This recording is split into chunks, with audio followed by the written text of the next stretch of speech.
Two resistance coils of 100 ohm and 200 ohm respectively are connected in series across 100 volt. A moving coil voltmeter of 200 ohm is connected in turn across each coil. What will it read in each case? Two resistance है हमारे पास में 37 में, एक resistance ये हो गया, दूसरा ये, दो रेजिस्टेंस हो गए। इनका वैल्यू दे रखी है 100 ओम और 200 ओम और सीरीज में कनेक्टेड है अक्रॉस 100 वोल्ट। यहां पर हमने अप्लाई किया हुआ है 100 वोल्ट का potential, plus minus 100 volt potential. A moving coil voltmeter of 200 ohm is connected in turn across each coil. यहाँ पर एक वोल्टमीटर लगा रखा है, एक वोल्टमीटर यहाँ लगा रखा है और इसका रेजिस्टेंस कितना है 200 ohm. What will be it read in each case? तो इसकी रीडिंग बतानी है कितना पड़ेगा ये, ठीक है। तो वोल्टेज रीडिंग ये वोल्टमीटर रीडिंग देगा वो V = IR से ही देगा। किससे देगा? V = IR से। तो ऐसा करते हैं, पहले इन दोनों को सॉल्व कर लो। भाई करंट चाहिए मैं सबसे पहले, इन दोनों को पैरेलल में सॉल्व कर लो, इनको भी पैरेलल में सॉल्व कर लो। तो दो रेजिस्टेंस बचेंगे हमारे पास में। तो नेक्स्ट जो होगा वो ये कंडीशन होगी, 100 वोल्ट का बैटरी लगी हुई है और 200 और 100, 200 × 100 अपॉन प्लस 300, ये कैंसिल हो गए, यानी कि 200/3 और ये आ जाएगा 100, 200 और 200, सही है। अब इनके साथ में यहां तक ये दोनों किस में आ गए? सीरीज में। तो ये हो गया 200/3 प्लस 100, तो 300 यानी कि 500/3। ये टोटल रेजिस्टेंस आ गया R। V कितना है? I की वैल्यू आ जाएगी V/R। V है 100 अपॉन R की वैल्यू है 500/3। ये जीरो कैंसिल, 3 इतना करंट आ रहा है। ये टोटल करंट है जो यहां भी फ्लो होगा। सीरीज में जितना हर एक रेजिस्टेंस में जितना करंट फ्लो होता है वही रिजल्टेंट में भी होता है, तो ये करंट ये सेम रहेगा ही। अब हमें यहां से इसके अक्रॉस पोटेंशियल डिफरेंस मिल जाएगा और इसका जो पोटेंशियल डिफरेंस है वो इसके इक्वल होगा, क्योंकि ये दोनों पैरेलल में, और पैरेलल में जो पोटेंशियल डिफरेंस हर एक पर होता है वही रिजल्टेंट पे होता है, तो ये रिजल्टेंट पे आ जाएगा। तो यहाँ से V = क्या लगा देंगे? IR। तो पहला इसका आ जाएगा, ऐसे इसका आ जाएगा। दोनों रीडिंग पूछिए हमसे, पहले इसके लिए निकाल दो V = IR से। I की वैल्यू है 3/5, R की वैल्यू है 200/3, 3 से 3 कैंसिल हो गया और ऐसे इसके लिए निकाल दो 100 × 3/5, 60 बचेगा। 100 वोल्ट पूरा है तो अपने आप ही 40 हो गया, तो कितना बचेगा? 60। ये लिखा हुआ है a moving coil voltmeter of 200 ohm is connected in turn across each coil. एक एक करके लगा रहा है वो, दोनों एक साथ नहीं, इन टर्न लगा रहा है। मतलब पहले उसने इसमें लगा दिया, तब ये खाली है, फिर इससे हटा के इसमें लगा दिया तो ये वाला खाली हो गया। प्रोसीजर यही रखो, उससे दूसरा आंसर निकाल दो। दोनों में लगा होता तो ये हो जाता, अब एक में लगाएंगे तो क्या होगा? इसे छोड़ दो। तो ये दोनों का रिजल्टेंट कितना आया? 200/3 और प्लस ये कितना है? 200। तो टोटल रेजिस्टेंस हो गया ये। इस स्टेप पे आ गए हम, यहाँ पे इसमें लगा हुआ है अभी इस समय, ठीक है, और ये इसमें नहीं है, तो यहाँ पर केवल 200 ही है। ये दोनों सीरीज में आ गए 200 और 200/3, तो कितना हो गया? 6 और 800, 800/3 ओम R। V = फिर वही IR। तो V की वैल्यू कितनी है? 100, I चाहिए, R की वैल्यू है 800/3, ये कैंसिल हो गया, I की वैल्यू आ गई 3/8 एम्पियर। करंट आ गया, पोटेंशियल निकाल दो, V = फिर लगा दो IR। अब I की वैल्यू 3/8, हमें किसके अक्रॉस चाहिए? पहले वाले के। पहले वाले का क्या है मतलब? 200/3 से आंसर आ गया पहला वाला। दूसरे वाले में क्या करोगे? यहां से हटा देंगे और ये वोल्टमीटर कहाँ जाएगा? इस जगह पर आ जाएगा। जब इस जगह पर आ जाएगा तो फिर 100 रह जाएगा यहाँ पर, और यहाँ पर भी 100, 100, 100, 200। तो I की वैल्यू क्या आएगी? 100/200 यानी कि 1/। अब V = क्या लगाएंगे हम? IR। I की वैल्यू 1/2 और R की वैल्यू है किस में चाहिए अब तुम्हें? 100 में, इस वाले में। तो कितना आ गया? दूसरा आंसर ये, पहला ही आ, समझ गए? वो दोनों में लगा दिया था इसलिए आ रहा था, लेकिन वो इंटर्न बोल रहा है, एक लगाओ फिर दूसरा लगाओ। अब बैटरी ऑफ ईएमएफ 12 वोल्ट, तो ईएमएफ दे रखा है, supply the current through a coil of resistance, coil है, रेजिस्टेंस उसका दे रखा है 48 ohm, the internal resistance of the battery small R 1.2 ohm, a voltmeter of resistance R V, voltmeter का रेजिस्टेंस दे रखा है 72 ohm, is use to measure the potential difference. ऐसा हो गया, ये सेल बैटरी है, इसका इंटरनल रेजिस्टेंस हो गया ई और आर, इसके साथ कनेक्ट कर रखा है हमने यहाँ पर एक कॉइल को आर, और इसका पोटेंशियल मेजर करने के लिए एक वोल्टमीटर लगा रखा है। ठीक है, अब हमसे पूछा है हाँ what value would it show, वही सेम है, बताओ क्या करोगे? हो जाएगा। तो पहले इन दोनों का निकाल लेंगे, उसके साथ ये सीरीज में आ जाएगा, फिर E = IR लगा देंगे तो उससे I आ जाएगा, और जब I आ जाएगा तो इसके अक्रॉस निकाल लेंगे जैसे अभी निकाला, वो भी लगा दो E - IR, तो उसमें ये टोटल R बन जाएगा। ठीक है, तो उससे निकाल दो, V वही आएगा, सेम, V = यही तो लगा रहे हो E-, तो अगर इसे हम इधर लेके आते हैं तो V + IR ही तो है ये। अभी हमने इसका V क्या है तुम्हारा, ये भी IR है प्लस IR, IR + R मतलब टोटल रेजिस्टेंस और इंटू I = E है, तो वो सीधा सा हो गया। इसे पैरेलल में सॉल्व करो, जो रेजिस्टेंस आएगा उसके साथ ये सीरीज में गया, तो फिर हम डायरेक्ट लगाएंगे E = IR, करंट मिल जाएगा, और जो करंट आएगा वो इसके अक्रॉस V = IR लगाएंगे, इन दोनों के रिजल्टेंट को R लेंगे जैसे उसमें लिया है, अभी रिजल्टेंट वाले तो R लिया है वही लेंगे, उससे V की वैल्यू आ जाएगी। ठीक है, 38 भी यही है।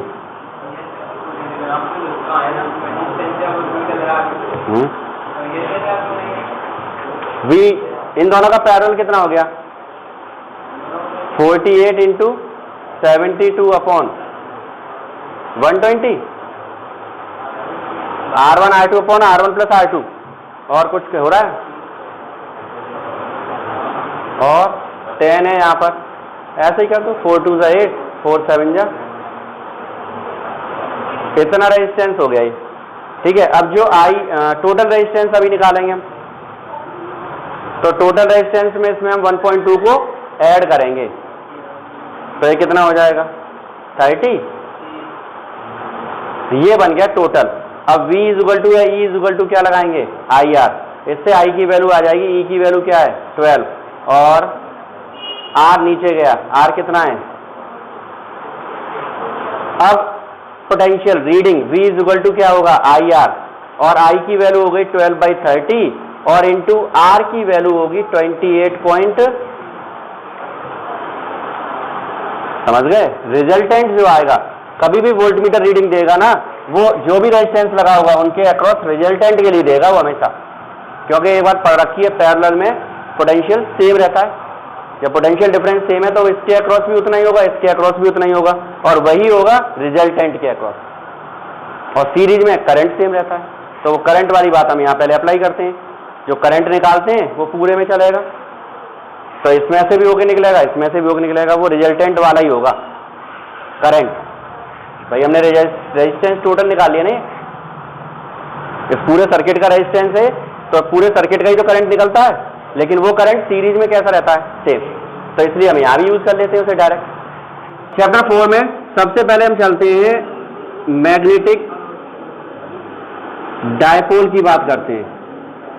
जैसे इलेक्ट्रिक डायपोल था, बिल्कुल सेम मैग्नेटिक डायपोल है, बस डिफरेंस क्या है, वहां पर हम चार्जेस लेके चल रहे थे, यहां पर एक तरह से वो मैग्नेट ही है, जिसमें कि हमारे पास 2 पोल्स होंगे, नॉर्थ पोल और साउथ पोल, ठीक, और इनके बीच में डिस्टेंस जैसे पहले लेते थे वैसे ही अब लेंगे 12। तो इसके पीछे रीजन वही है कि जब हम डेरिवेशन करने जाते हैं तो हाफ मिड पॉइंट से लेते थे, तो वो अभी भी चलेगा इसमें, ठीक है, तो वो 12 डिस्टेंस हो गई। नॉर्थ और साउथ पोल है ये, ठीक है, लेकिन जो जैसे वहां पर चार्ज था ना, उसकी जगह पर यहां पर एक वर्ड आता है, वो है पोल स्ट्रेंथ, स्मॉल है, और पोल स्ट्रेंथ भी दोनों की कैसी रहेगी? पोलैरिटी एक तरह से चेंज हो गई, नॉर्थ और साउथ बन गई, और इतना माइंड में रख लो कि नॉर्थ और साउथ वैसे ही हैं जैसे कि प्लस और माइनस, नॉर्थ पोल प्लस और साउथ पोल माइनस। डायरेक्शन सब कुछ वही चलने लगेंगी इलेक्ट्रिक फील्ड वाली, अगर कभी भी आ जाए कोई भी। तो इलेक्ट्रिक फील्ड में जैसे डायरेक्शन पड़ी हैं बिल्कुल वही डायरेक्शन चलेंगी, अगर हम नॉर्थ और साउथ को प्लस और माइनस ले लेंगे तो नॉर्थ प्लस और साउथ माइनस। ठीक है, तो ये तो हो गया मैग्नेटिक डायपोल। और एम को हम बोल देते हैं, इसकी क्या है, पोल स्ट्रेंथ है ये। यहां तक कि कुछ बुक्स में इस स्मॉल एम को QM भी रिप्रेजेंट किया हुआ है।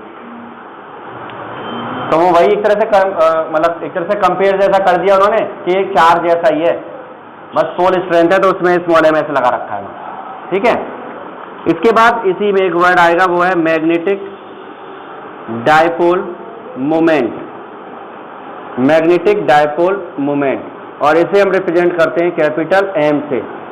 इलेक्ट्रिक डायपोल मोमेंट याद है क्या था, P इक्वल टू, वो तो मैंने सिंबल बता ही दिया क्या है वो, M। अब पोल स्ट्रेंथ आएगी Q की जगह पर, और इनटू फॉर्मूला बन गया M into 2L। Small m की यूनिट भी है इसकी, जैसे वो तो मालूम था कूलाम है वहां पर, लेकिन यहाँ कूलाम नहीं है, unit of small m ampere metre है इसकी यूनिट। अभी आगे एक फॉर्मूला आएगा जिससे निकल आएगी कि एम्पियर मीटर कैसे है। ठीक है, अभी बस ये समझ लो एम्पियर मीटर है, तो इसकी यूनिट भी मिल जाएगी हमें। यूनिट ऑफ कैपिटल M हो जाएगा एम्पियर मीटर और इनटू मीटर, तो क्या बन गया, एम्पियर मीटर स्क्वायर। ये इसकी यूनिट हो गई तैयार। ठीक है, यूनिट ऑफ कैपिटल M आ गया। डायरेक्शन, डायपोल मोमेंट की डायरेक्शन याद है इलेक्ट्रिक वाली, क्या थी, electric dipole moment negative to positive. Negative कौन है यहाँ पर, साउथ, तो इसकी डायरेक्शन क्या होगी, साउथ टू नॉर्थ, वो डायरेक्शन भी सेम। ठीक है, अब जो पोल स्ट्रेंथ है ये स्मॉल m, ठीक है, पोल स्ट्रेंथ जो होगा जब तक पोल नहीं कटेगा तब तक इस स्ट्रेंथ पर कोई इफेक्ट नहीं पड़ेगा। जैसे यही सपोज मैग्नेट है, तो ये मैग्नेट है, अगर हम इसे यहां से ऐसे काट देते हैं तो पोल तो नहीं कटा, लेंथ कटी है ना, यहां से काटेंगे तो क्या कटेगी, लेंथ। उस कंडीशन में पोल स्ट्रेंथ स्मॉल m ही रहेगी, उस पर कोई फर्क नहीं पड़ेगा। हाँ, यहां से ऐसे काट दें इसे, तो अगर इक्वल पार्ट किए तो आधी हो जाएगी, अगर 4 इक्वल पार्ट कर दोगे तो 4th पार्ट रह जाएगा, 8 इक्वल पार्ट करोगे तो m/8 रह जाएगी। पोल को जितने पार्ट में काटते जाओगे उतने बाई में वो डिवाइड होती चली जाएगी, इस तरह से सीधे सीधे। लेकिन अगर तुमने लेंथ वाइज काटा ऐसे तो पोल पर कोई इफेक्ट नहीं पड़ रहा है, तो पोल स्ट्रेंथ स्मॉल m की स्मॉल m ही रहेगी। ठीक है, और मैग्नेट की एक प्रॉपर्टी है कि अगर हम मैग्नेट के पीसेस करते जाएंगे तो नई मैग्नेट बनती जाती है, खराब नहीं हो रही हो। मैग्नेट खराब होगी केवल 2 जगह से, एक तो हीट करने से और हैमरिंग, हथौड़े वथौड़े से मार के चोट करके उसे मतलब पिचका दो, उसकी जो कह सकते हैं जो उसका स्ट्रक्चर है वो चेंज कर दोगे तो उसकी स्ट्रेंथ खत्म हो जाएगी। टाइम के अकॉर्डिंग भी खत्म होता है, लेकिन वो बहुत लंबा टाइम है, धीरे धीरे मैग्नेटिक प्रॉपर्टी रिड्यूस होती जाती है, वो बहुत लंबा काम है। बाकी मेन है वो गर्म करके खत्म कर सकते हैं हम। बाकी अगर हम उसे काट देंगे ना, पीसेस करेंगे तो नई मैग्नेट बनती है। अगर हम एक मैग्नेट के 2 पार्ट कर देंगे 2 मैग्नेट हो गई, 4 कर दोगे तो 4 मैग्नेट तैयार हो जाएंगे। ठीक है, अब हम देखना चाह रहे हैं कि मैग्नेटिक डायपोल मोमेंट पर क्या इफेक्ट पड़ेगा अगर मैग्नेट के हम पीसेस करके चल रहे हैं तब। Effect on magnetic dipole moment, dipole moment. पहला, due to length of magnet. ठीक है, लेंथ जो होगी उसकी वजह से देखेंगे पहले क्या इफेक्ट पड़ेगा। मतलब हम इसमें क्या कर रहे हैं, when magnet is divided into 2 part. अब हमने क्या किया, एक मैग्नेट लिए, इसमें ये नॉर्थ पोल और ये साउथ पोल, टोटल लेंथ कितनी है इसकी, पोल स्ट्रेंथ स्मॉल m, तो डायपोल मोमेंट होगा m into 2l। Dipole moment क्या होगा, m इंटू 2l। अब हमने इसे क्या किया, इंटू 2 पार्ट में डिवाइड किया, वो भी लेंथ के हिसाब से। तो लेंथ के हिसाब से डिवाइड करेंगे तो हमारे पास जो मैग्नेट होगी उसे हम यहां से ऐसे काट दें, तो अब जो हमारे पास लेंथ बची वो 2l/2 2l/2 बची, टोटल लेंथ कितनी थी इसकी 2L, 2 पीस बना दो, लेंथ वाइज हमने इसे डिवाइड कर रखा है, तो क्या हो जाएगा 2L/2 2L/2। तो एक पीस की बात करो, एक पीस ये वाला, इसमें जो लेंथ होगी वो बन गई 2L/2, और जब इसका पोल नहीं काटा है तुमने तो पोल स्ट्रेंथ यही रहेगी इसकी। तो अब हमारे पास जो m डैश कह दें तो वो होगा m × 2L/2। इस एक जो पीस है हमारे पास, उस एक पीस का डायपोल मोमेंट कितना होगा m dash, m × 2L/2, m × 2L, m × 2L क्या है m, तो क्या मिला m/2। यानी कि लेंथ वाइज अगर हमने उसे काटा तो वो कैसा हो जाएगा हाफ। 2 पीस किए तुमने तो 2 पार्ट में डिवाइड हो गया। अगर n पार्ट कर दें, फॉर n पार्ट कर देते हैं, फॉर n पार्ट, अगर n पार्ट कर देंगे तो m डैश की वैल्यू हो जाएगी m/, जितने पार्ट कर दो उतने ही टाइम्स वो डिवाइड होता चला जाएगा अपने आप ही। पोल स्ट्रेंथ भी, पोल स्ट्रेंथ पर तो इसका इफेक्ट पड़ा ही नहीं, क्यों, क्योंकि हमने उसे काटा ही नहीं है वहां से। हाँ, अब काट के देखते हैं। सेकंड, ड्यू टू ब्रेड्थ कह दो या थिकनेस कह दो, थिकनेस ऑफ मैग्नेट, थिकनेस का क्या इफेक्ट पड़ेगा, ठीक है। और इसमें भी वही है, 2 पीसेस में हम डिवाइड कर रहे हैं। Magnet is cut into 2 pieces, 2 part by, देखना कैसे काट रहे हैं। ये हमने पकड़ा इसे और अब हमने इसे क्या किया, इस तरह से काट दिया है। तो हम यहां लिख देते हैं अलोंग इट्स लेंथ, और यहां पर जो काटा था वो कैसे काटा था, परपेंडिकुलर टू इट्स लेंथ।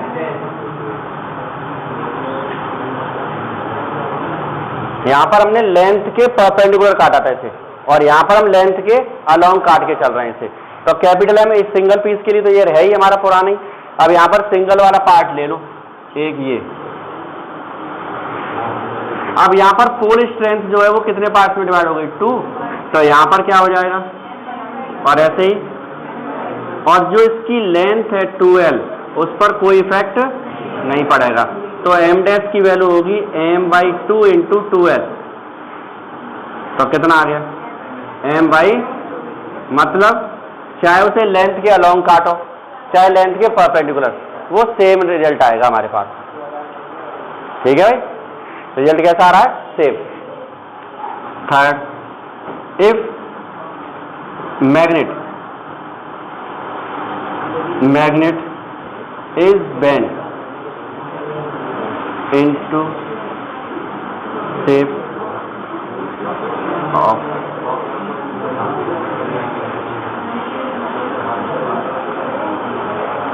यही जो मैग्नेट है तुम्हारे पास में, उस मैग्नेट को हमने बेंड कर दिया, मोड़ दिया, कैसा बना दिया, सेमी सर्कल। ठीक है, क्या बना दिया है, सेमी सर्कल, आर्क की शेप में ले आए थे हम।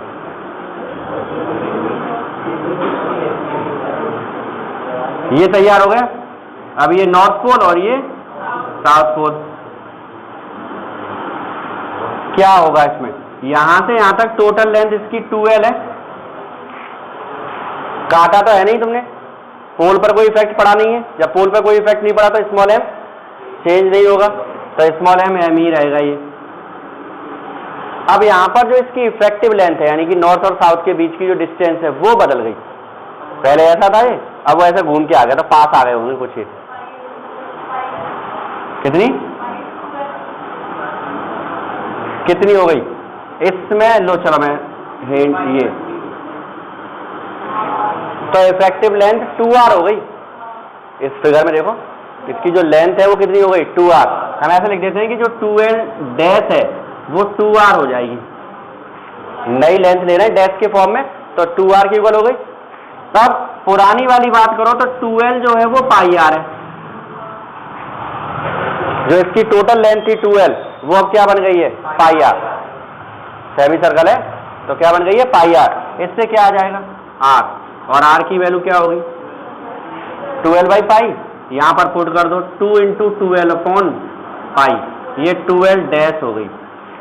तो m डैश निकाल सकते हैं हम यहां से। m डैश की value m dash is equal to m into 2 upon pi. 2l dash के मल्टीप्लाई करेंगे और 2l डैश यही है, m इंटू 2l क्या है, m, तो ये हो गया 2m upon pi M dash. इतना आएगा हमारे पास डायपोल मोमेंट की वैल्यू। ठीक है, तो वो कैसा भी पूछा जा सकता है क्वेश्चन कि हाँ कैसे करना है, क्या करना है इसे। अगर हम ऐसा करें, एक ये हमारे पास बार मैग्नेट है, इसके हमने ऐसे पार्ट्स कर दिए, तो इसमें से इस पार्ट का डायपोल मोमेंट कितना होगा,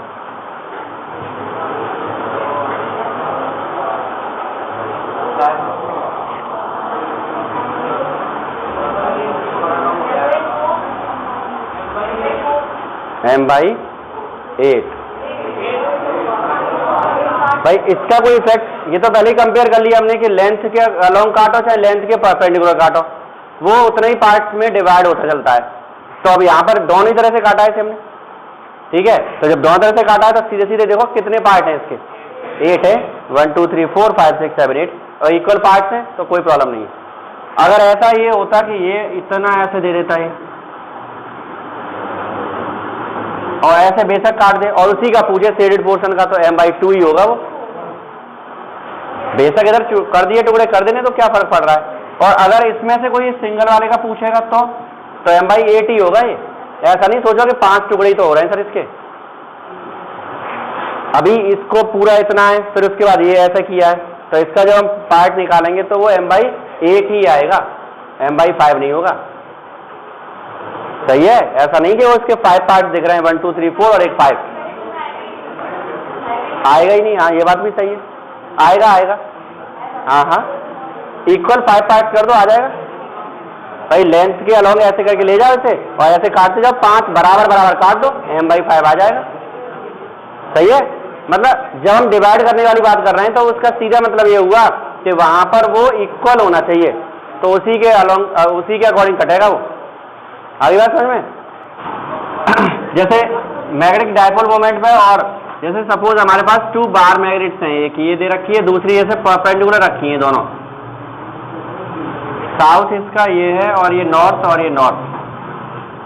तो डायपोल मोमेंट जो होगा उसकी डायरेक्शन कहाँ होती है, S2n। तो इसकी जो डायरेक्शन होगी वो ये हो जाएगी और इसकी डायरेक्शन ये हो गई। तो सपोज अगर ये डायपोल मोमेंट m1 है और इसका डायपोल मोमेंट m2 है, तो ये डायपोल मोमेंट एक दूसरे के परपेंडिकुलर हो गए। तो रिजल्टेंट अगर पूछा जाए तो वो कहाँ होगा, इनके बीच में, कहीं भी हो बीच में होगा m। तो उसकी वैल्यू कैसे कैलकुलेट कर सकते हैं, m = अंडर रूट में m1² plus m2² plus 2m1 m2 cos theta, और थीटा कितना है cos 90। तो m = क्या आएगा, m1² प्लस, फिर रिजल्टेंट अगर ऐसा कुछ आता है कोई भी तो हम रिजल्टेंट भी कैलकुलेट कर सकते हैं नॉर्मली। ठीक है, इसके बाद डायपोल मोमेंट हम निकाल रहे हैं, मैग्नेटिक डायपोल मोमेंट की बात हो रही है, dipole moment of current carrying loop,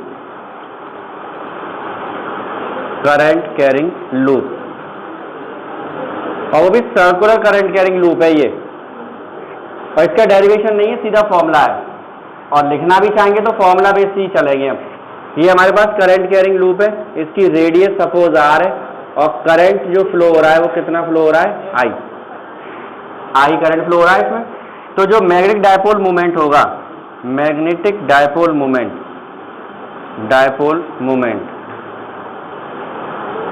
m, magnetic dipole moment m, first m जो है वो डिपेंड करता है सीधे सीधे किस पर, I पर। करंट जितना ज्यादा होगा डायपोल मोमेंट की वैल्यू उतनी ज्यादा होगी। और दूसरी जो डिपेंडेंसी है वो आती है m is proportional to the area of the loop, a pi r square होगा। दो बातों पे डिपेंड करता है, एक करंट पर और दूसरा एरिया पर। So m is proportional to IA, proportional हटा दो, m इज इक्वल टू क्या हो जाएगा, प्रोपोर्शनल हटाएंगे कोई भी कांस्टेंट आएगा KI, K की वैल्यू 1 है for all systems, unit system. कोई भी यूनिट सिस्टम हो सबके लिए के कितना रहता है 1, तो एम की वैल्यू केवल क्या बची आई है, ठीक है। फॉर एन टर्न्स, अगर लूप में एन टर्न्स होंगे तो एम की वैल्यू हो जाएगी n I A, m is equal to क्या हो जाएगा एन आई ए। अब यूनिट की बात करो, इसकी यूनिट तैयार हो गई एम्पियर मीटर स्क्वायर, आ गई एम्पियर मीटर स्क्वायर, और वापस चलो तो स्मॉल एम आ जाएगा, एम्पियर मीटर बचेगी, उसमें मीटर का मल्टीप्लाई करके तो एम्पियर मीटर स्क्वायर बनाया था, तो उल्टा चलेंगे तो यहां से एक तो एम आ जाएगा, unit ampere into metre square आ रही है इससे, ठीक है, और उल्टा स्मॉल एम की यूनिट आ जाएगी हमारे पास, तो यूनिट आ रही है एम्पियर इंटू मीटर स्क्वायर। अब अगर ये डायपोल मोमेंट ही आ रहा है इसका लूप का, तो इसका सीधा मतलब ये हुआ कि जो लूप होगा वो तो मैग्नेट ही है, फिर तो जब डायपोल मोमेंट आ रहा है जिस चीज का, तो वो सीधा सा ये हो गया कि वो क्या है मैग्नेट है, वो तो जब मैग्नेट है तो उसके पास नॉर्थ पोल और साउथ पोल भी होंगे, तो इस लूप के पास नॉर्थ और साउथ दोनों पोल्स होंगे। कोई भी अगर हमारे पास फिगर होगा उसमें एक पोल तुम्हें दिखेगा, एक तुम्हारे पीछे चला गया, उस पेज के पीछे गया, तो वो तुम्हें नहीं दिखेगा। तो ऐसे रखा हुआ है सामने, तो तुम्हारे सामने एक पोल दिखेगा तुम्हें, तो दूसरा पीछे गया, बनाओगे कैसे? इसे बना के दिखाओ कॉपी पे, भाई ये सर्कल है ऐसे, उस सर्कल को तुम्हें ऐसे बना के दिखाओ कॉपी पे, तभी तो ऊपर नीचे दिखाई देगा, तो पॉसिबिलिटी नहीं है, हमें एक ही लो पोल दिखाई देगा। हाँ हाँ, और अब हम पोल देखेंगे कैसे? वो सिंबल से ही देखेंगे, सीधे सीधे नॉर्थ और साउथ, और इसका एरो ये लगा दो, यही करंट की डायरेक्शन है, ये आ गया हमारे पास नॉर्थ और ये आ जाएगा साउथ, मतलब जो करंट है उसी से नॉर्थ साउथ, उल्टा बनेगा ही नहीं। अगर सपोज ये हमें दे रखा है, ठीक है, तो इसके हिसाब से साउथ बनना चाहिए। अगर तुम यहाँ पे एन बनाने की कोशिश करोगे तो करंट उल्टा हो जाएगा ये, तो अपने आप ही गलत दिखाई देगा हमें। तो अब एक ही है ये लूप, एक ये फ्रंट है तो इसकी ये बैक है, अगर ये फ्रंट है तो ये इसकी बैक साइड है जो बना दी है अभी इस समय। तो अब जैसे इसके हिसाब से सोचो तो भाई ऐसा हो गया, जैसे क्लॉकवाइज होगा तो साउथ और एंटी क्लॉकवाइज होगा तो नॉर्थ, लेकिन उससे अच्छा ये कुछ याद ही मत करो हमें, तो नॉर्थ और साउथ बनाना है, अपने आप ही बनेगा, वो तो गलत हो ही नहीं सकता इसमें कभी, सही है। तो नॉर्थ और साउथ अपने आप बन जाएगा इसका। तो m is equal to formula क्या आ गया एन आई ए, पीछे एक जगह यूज कर चुके हो एन आई ए, जब हमने कॉइल पढ़ी थी उसकी एक्सीएल पर, तो वहां पर हमने एम एन आई ए की जगह पर सीधे सीधे एम लिख दिया था, तो वही फॉर्मूला है वो डायपोल मोमेंट का, ठीक है।